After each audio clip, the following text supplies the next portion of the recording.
wabarakatuh. Saya Diazara Tisniawati dari Program Studi Pendidikan Teknologi Informasi ingin menjelaskan mengenai sistem bus, kemudian memori internal, eksternal, dan yang terakhir ada input output.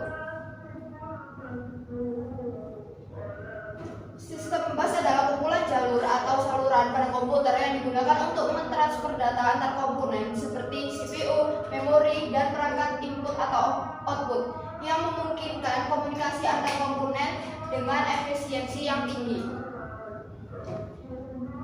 Fungsi utama dari sistem bus ini memfasilitasi pertukaran data antar komponen dalam sistem komputer. Hal ini mencakup pengiriman instruksi data serta pengendalian sinyal. Ada beberapa jenis dalam sistem bus. Yang pertama ada sistem bus alamat, sistem bus data, sistem bus, dan sistem bus kontrol yang masing-masing mempunyai spesifikasi dalam komunikasi antar komponen.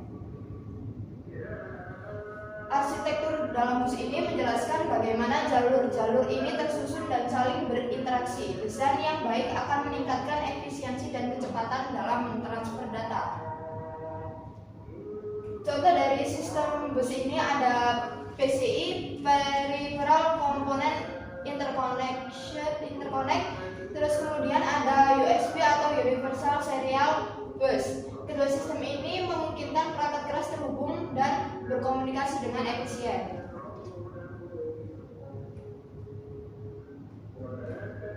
Selanjutnya ada memori internal. Memori internal jenis penyimpanan yang terintegrasi dalam perangkat keras komputer yang biasanya mempunyai fungsi menyimpan data dan instruksi sementara selama proses komputasi. Memori ini berperan dalam meningkatkan kecepatan akses data oleh CPU. Dalam memori internal ini mempunyai dua tipe, yaitu yang pertama ada ROM yang berfungsi sementara, RAM yang berfungsi sementara, sedangkan ROM berfungsi penyimpanan permanen. Keduanya memiliki peran penting dalam operasi sistem. Kemudian fungsi dari memori internal ini biasanya digunakan untuk menyimpan informasi yang digunakan CPU untuk menjalankan aplikasi dan sistem operasi. Hal ini memungkinkan akses data yang cepat yang krusial untuk performa sistem secara keseluruhan. Dibandingkan dengan memori eksternal, memori internal ini memiliki kecepatan akses yang lebih cepat. Namun, kapasitas memori internal ini biasanya lebih kecil dibandingkan dengan memori eksternal yang memiliki ruang penyimpanan yang jauh lebih besar. Kapasitas, kecepatan, dan jenis memori internal berpengaruh signifikan terhadap kinerja sistem komputer. Semakin besar dan semakin cepat memori internal, semakin efisien CPU dalam memproses data, yang berdampak pada kecepatan aplikasi dan pengalaman pengguna.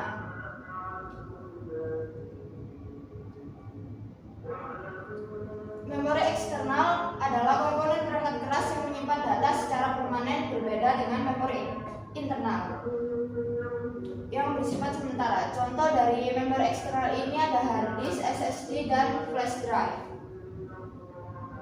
Ada beberapa jenis dari memori eksternal ini, salah satunya yaitu ada hard disk drive atau HDD, solid state drive, SSD, DVD, dan USB flash drive. Masing-masing memiliki karakteristik dan kecepatan akses yang berbeda-beda. Memori eksternal ini biasanya mempunyai fungsi untuk menyimpan data dalam jumlah yang besar melampaui kapasitas dari memori internal. Memori eksternal juga digunakan untuk cadangan data dan transfer file antar perangkat.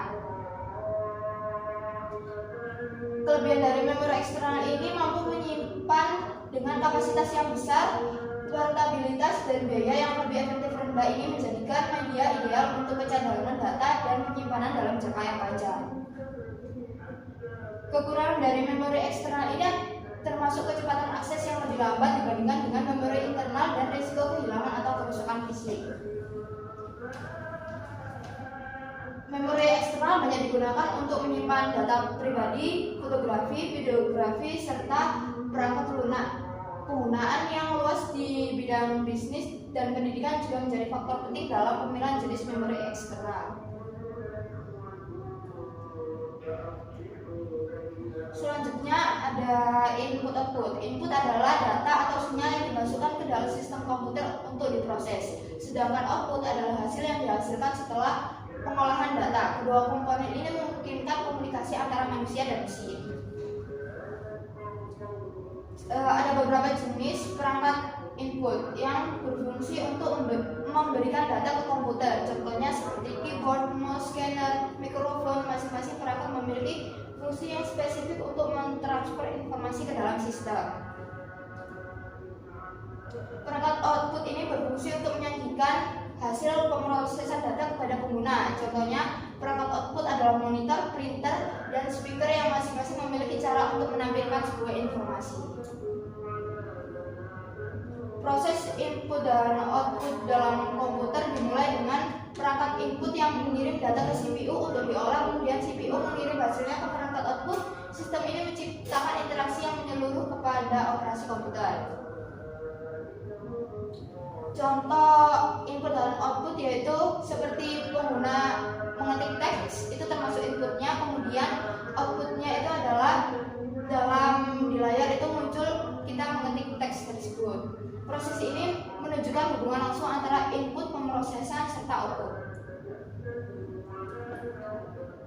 Sekian presentasi dari saya. Mohon maaf apabila ada salah kata. Wassalamualaikum warahmatullahi wabarakatuh.